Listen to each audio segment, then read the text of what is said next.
His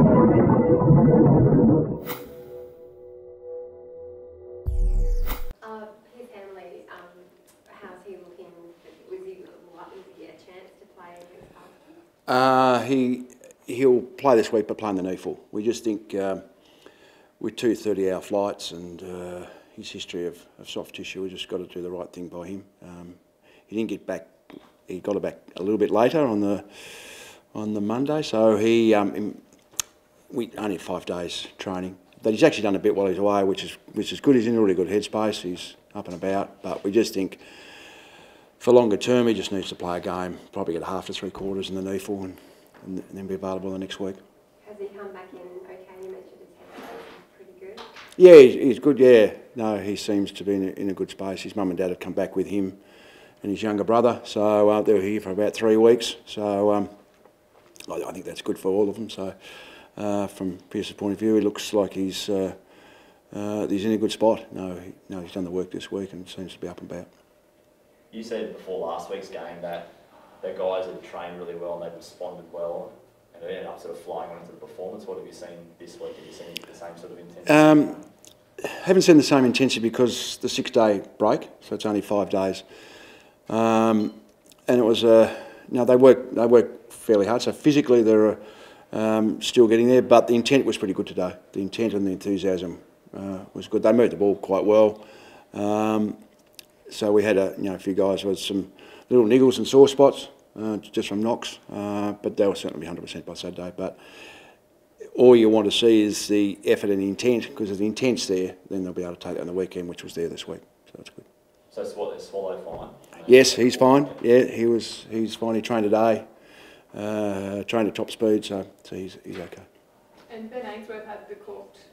Yeah, it's still not 100%, so it's right in the wrong spot. Had a fair bit of blood in his leg, so he'll miss this week and hopefully can get up for next week.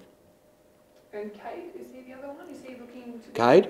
Cade, yes. Yeah, no, he's fine. He's another one that got a corky on the weekend, got a kick to the leg, but he trained again today. He was fine. So all those players, we only had a 25-minute session today, so that wasn't too taxing. But we'll do something more tomorrow as well. Can we expect any surprises in this week's lineup, or? No. The team played really well, so I don't think there's anyone under pressure in that way. So, which is a good way to be. That hopefully that can continue, and form actually dictates the selection rather than run the situation where we're desperate for players. Should we be expecting the same from you guys this week as last week? Is that fair? That's a good question, Michael.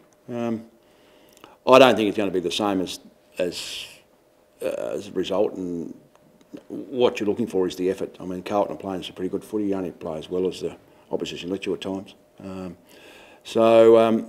But I think we've set a standard about what we want to accept from players, and the selection comes into that. That if they, we've had a poor one against GWS, everyone's effort and then form was good on the weekend. Another poor one from certain players, whoever they are, was 2 out of 3. So you're looking then to find some consistency, and that's what we've been able to get at the moment, is to have some leverage at selection.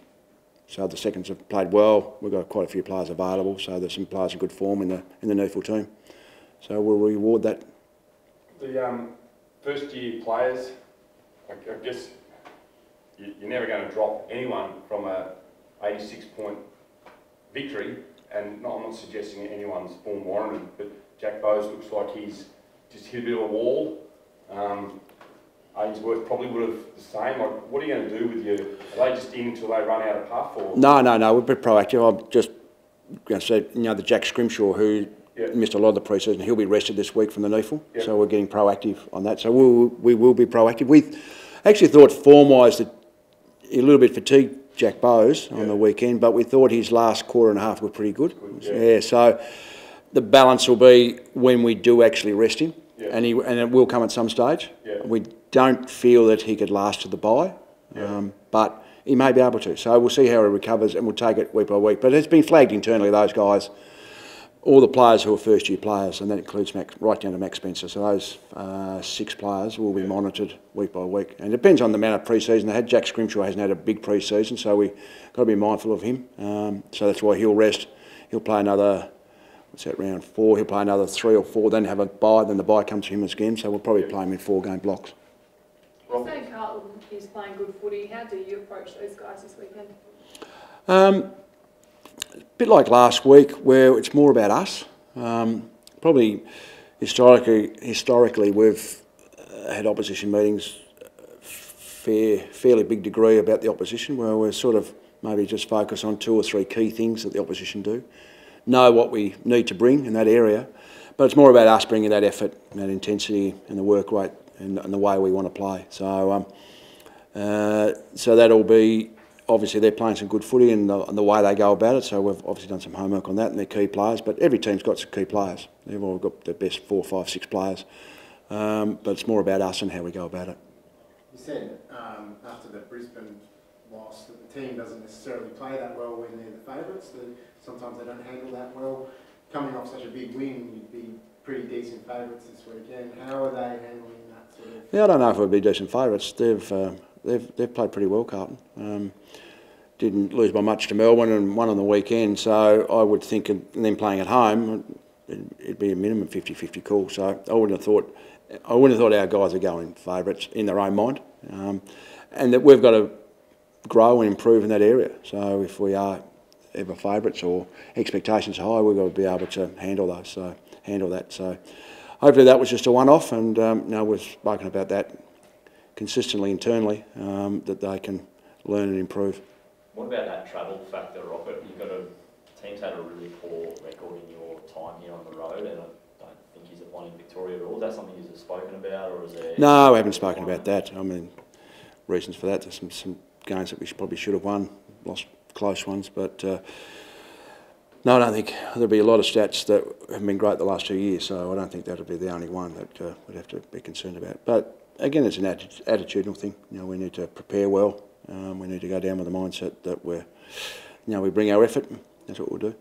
Does the confidence that you got last week worry you a little bit? Because when you'd broken their back, there was not cheap goals, but there was blokes running forward, relying on their teammates to win clearances and things like that. And you pile on the score then, but you've got to be dominant in those areas first to play like that, don't you? Yeah, I didn't see it as much like that. I thought our defensive mindset behind the ball was quite good. So we're able to put pressure. I thought there was a couple of those goals got over the back was probably Hawthorn defenders being real aggressive to support their mates, and the ball spilt. So I don't think our players in those situations were actually running forward. I think they held their position pretty well, but it can be perceived that way. So no, I thought we worked pretty hard at the right concept. Now we need to work extremely hard again, and we mightn't get those goals. Now Carlton mightn't do exactly the same thing, so it ends up being a bit more one-on-one. So yeah, at times when things go well, they fall onto your lap. A few quick kicks we marked by ourselves, which was just luck. But if you work hard, sometimes that luck falls your way. Robert, can I just ask you one on Jared Lyons? There was a chance that, or there was some talk that Carlton may have been interested in him early in that trade period. You guys got him. What's he brought to your team, and how have you seen his form early in the season? It's getting better each week. He had an Achilles problem, so he missed the first 2 JLT games. He certainly is a player that plays, and there are quite a few in every team who require consistent work. They need continuity. Some players can miss a game or 2 and then actually jump up and play really well. I'd imagine Pierce Handler would be one of those who'd miss some weeks and come back and play well. And maybe round 1, maybe Jared needed a game in the NEAFL to build that. So we played him early, struggled a bit.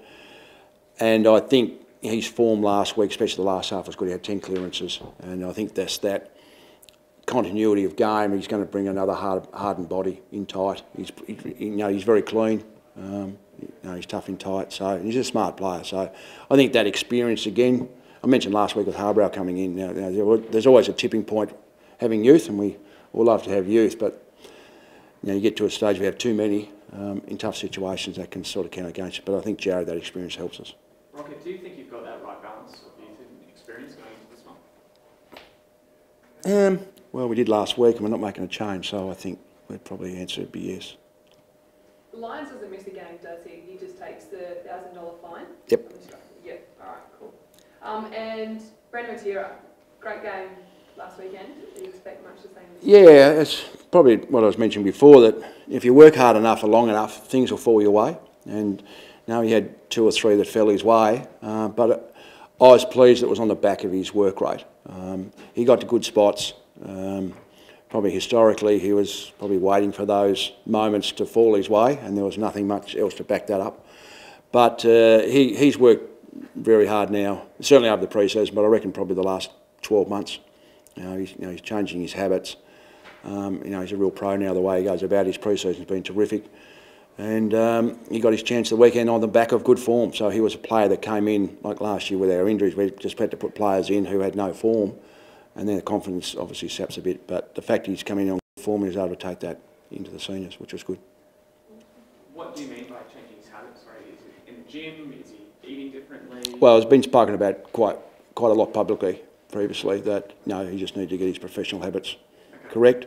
And he has, and full credit to him. His attitude's been terrific, and the way he goes about it, so it's been great.